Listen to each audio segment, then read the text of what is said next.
येण्यासाठी आपल्याला टॅक्सी आहे, बस सेवा या परिसरामध्ये आपल्याला पाहायला मिळतात. तर सुरुवातीला आपण लुंबिनीमध्ये भगवान बुद्धांच्या जन्मस्थानाला भेट दिली, तेथील काही मंदिराचं दर्शन घेतलं आणि आपण आता निघालेलो आहोत आंतरराष्ट्रीय विहार. विहार म्हणजे या परिसरामध्ये आपल्याला आपला भारत देश असेल, थायलंड असेल, म्यानमार असेल, चीन, जपान आणि व्हिएतनामसारख्या अनेक 20 ते 50-55पेक्षा जास्त देशांनी आपापल्या शैलीमधील सुंदर बौद्ध मंदिरे आणि मठांची निर्मिती या परिसरामध्ये केलेली आहे. तर चला, थंडी वाजत होती तर आम्हाला एका ठिकाणी ऊब घेण्याची संधी आम्हाला मिळाली. तर दर्शन घेत असताना उभीचे दर्शन. तर मित्रांनो, वेगवेगळ्या देशामधील जे काही मंदिरांची जी रचना आहे, वेगवेगळ्या शैलीमधील बौद्ध मंदिरे आणि मठांची निर्मिती या परिसरामध्ये, याला आंतरराष्ट्रीय विहार असं आपण म्हणतो. तर भरपूर देशामधील मंदिरं आपल्याला या परिसरामध्ये पाहायला मिळतात. तर दर्शन घेत असताना या परिसरामधील आपण थोडक्यामध्ये ऐतिहासिक माहिती आपण पाहणार आहोत. तर बौद्ध परंपरेनुसार कपिलवस्तूची राणी मायादेवी शाक्य परंपरेप्रमाणे आपल्या मुलाला जन्म देण्यासाठी देवदहा येथील आपल्या वडिलांच्या कोलिया राज्यात प्रवास करत होती. तथापि वाटेत ती विश्रांतीसाठी लुंबिनीच्या बागेजवळ थांबली आणि तिला प्रसूती वेदना सुरू झाल्या. अशा प्रकारे एका साल वृक्षाखाली तिने भावी बुद्धांना जन्म दिला आणि गौतम बुद्धांचा जन्म इसवी सन पूर्व 623 लुंबिनी येथे झाला, ज्याची साक्ष मौर्य सम्राट अशोकाने इसवी सन पूर्व 249 उभारलेल्या स्तंभावरील शिलालेख देतो. स्तंभावरील जो त्या जागेला बुद्ध शाक्य मुनींचे जन्मस्थान म्हणून चिन्हांकित करतो. परमवितनाने अनुवादित केल्यानुसार शिलालेखात असे नमूद केलेले आहे, जेव्हा राजा देवानमप्रिया प्रियदर्शी यांच्या राज्याभिषेकाला 20 वर्षे झाली, तेव्हा ते स्वतः येथे आले. त्यांनी या जागेची पूजा केली, कारण येथे बुद्ध शाक्य मुनींचा जन्म झाला होता. भगवंताचा जन्म येथे झाला होता हे दाखवण्यासाठी त्यांनी घोड्याचे चित्र असलेले एक दगड तयार करून घेतले आणि एक दगडी स्तंभही उभारला. त्यांनी लुंबिनी गावाला करमुक्त केले आणि उत्पादनाचा केवळ 8वा हिस्सा कर म्हणून आकारण्यास सुरुवात केली. तर विहारांचं दर्शन घेत असताना आपण थोडक्यामध्ये माहिती पाहत आहोत. तर बौद्ध ग्रंथानुसार गौतम बुद्धांचा जन्म कपिलवस्तू राज्यावर राज्य करणाऱ्या शाक्य राजघराण्यात राजकुमार म्हणून झाला होता. हे प्राचीन शहर सध्याच्या कपिलवस्तू जिल्ह्यातील तिलौरा कोट म्हणून ओळखले जाते, जिथे प्राचीन तटबंदी असलेल्या शहरांचे अवशेष सापडलेले आहेत, जे आपण पाहिले.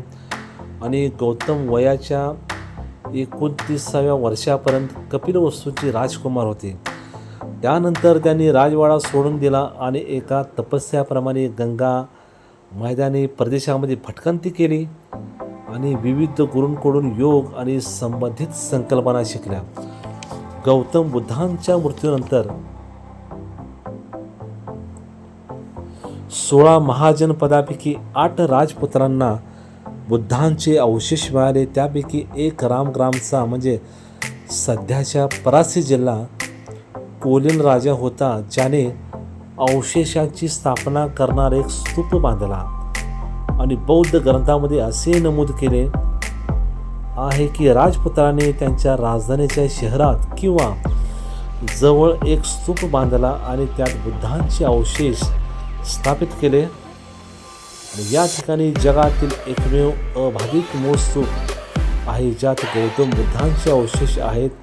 आणि युनेस्कोने 23 मे 1996 रोजी या स्थळाचा जागतिक वारसा तात्पुरत्या यादीमध्ये समावेश त्यावेळी केला होता.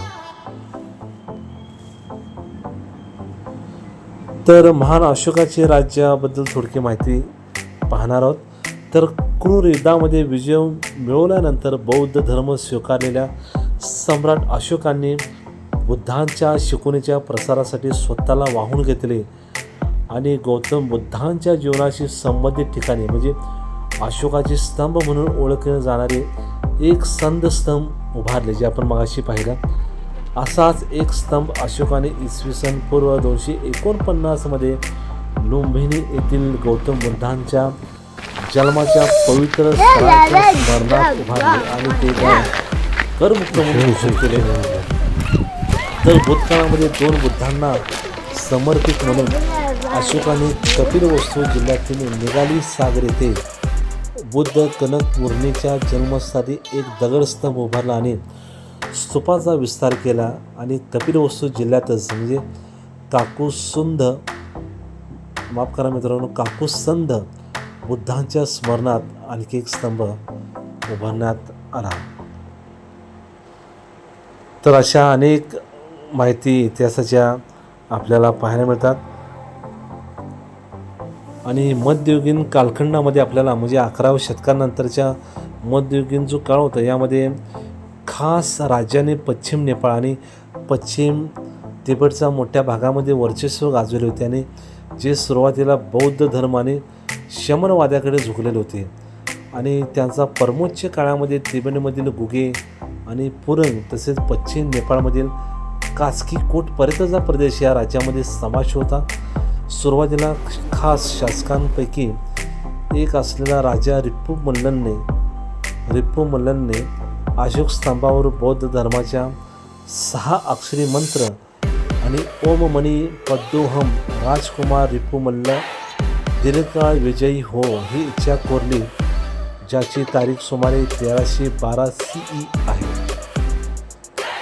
आणि 18व्या शतकामध्ये गोरखा राज्यांचे राज्य आले आणि त्यानंतर आधुनिक नेपाळ बनण्यासाठी सुरुवात झाली. तर मित्रांनो, अशा अनेक प्रकारच्या माहिती आपल्याला मिळाली. तर मी थोडक्यामध्ये ते वाचून दाखवण्याचा प्रयत्न केला, कारण इतकी परिपूर्ण अशी माहिती आपल्याला अभ्यासात्मक खूप वेळ लागणार सांगण्यासाठी. तरी पहा, गौतम बुद्धांना समर्पित असणाऱ्या वेगवेगळ्या देशामधील वेगवेगळ्या प्रकारची रचना, त्यांचे कलाकुसर, कौशल्यकुसर आणि जी रचनात्मक त्यांचं कार्य आहे हे आपल्याला त्यांनी दाखवलेलं आहे. भरपूर देशामध्ये जवळजवळ 50 देशामधील बुद्धांना समर्पित असणारे मंदिर या परिसरामध्ये उभारण्याचं काम चालू आहे. तर आम्ही 10 ते 15 देशामधीलच मंदिरांचं आम्ही दर्शन घेतलं, तर काहींचं अजून काम चालू आहे. तर या परिसरामध्ये खूप दाट धुकं आहे, खूप थंडी या परिसरामध्ये होती आणि आम्ही या सर्वसाधारण दुपारच्या वेळी या परिसरामध्ये आम्ही पोहोचलो होतो. तर संपूर्ण जर परिसर फिरायचा म्हटलं तर आपल्याला आता खूप चांगली व्यवस्था ह्याच्यापेक्षा झालेली आहे. तर किमान 2 दिवसाचा हा प्रवास आपला होऊ शकतो. तर असंच सगळ्यांच्या सोबत म्हणजे आमच्यासोबत सातारामधील एक जी ट्रॅव्हल्स होती, सर्व आमच्या सातारा परिसरामधील वडीलधारी माणसं होती, भरपूर जण अशी होती. त्यांच्यामुळे हा प्रवास सगळ्यांच्या सोबत खूप जबरदस्त झाला.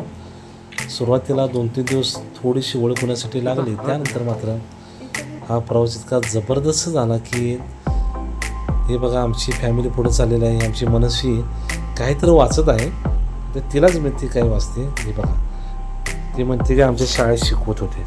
असो, तर इतकं फिरावं लागतं या परिसरामध्ये की आमच्या सासूबाई आणि आमच्या मियुनिस आहेत तर त्या रिक्षामध्येच बसल्या. तर लुंबिनी गावामध्ये गेल्यानंतर आपल्याला बस स्टँड जे आहे तेथून ह्या परिसरामध्ये येण्यासाठी 200 रुपये इतके चार्जेस आपल्याला आकारले जातात, 200 ते 300 रुपये. आणि संपूर्ण हा परिसर त्यांच्याकडून हा फिरवला जातो. खूप प्रामाणिक असे व्यक्ती या परिसरामध्ये आम्हाला मिळाले आणि त्यामुळे आमचा हा प्रवास सुंदर असा झाला. हे पहा, खूप जबरदस्त असे कलात्मक कौशल्याने उभारण्यात आलेले गौतम बुद्धांना समर्पित असणारे हे सर्व मंदिर आहे. सर्व मंदिरांचं आम्ही छानपैकी दर्शन घेतलं. कोठेही कोणत्या पद्धतीची गडबड नाही.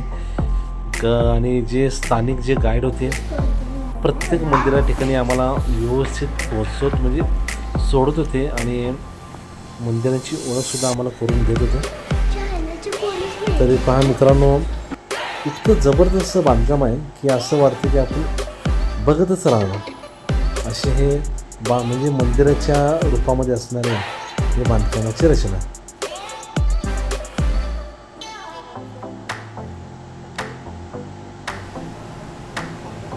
म्हणजे वेगवेगळ्या देशामधील आपल्याला त्यांचे कौशल्य आपल्याला या निमित्तानं आम्हाला पाहायला मिळालं.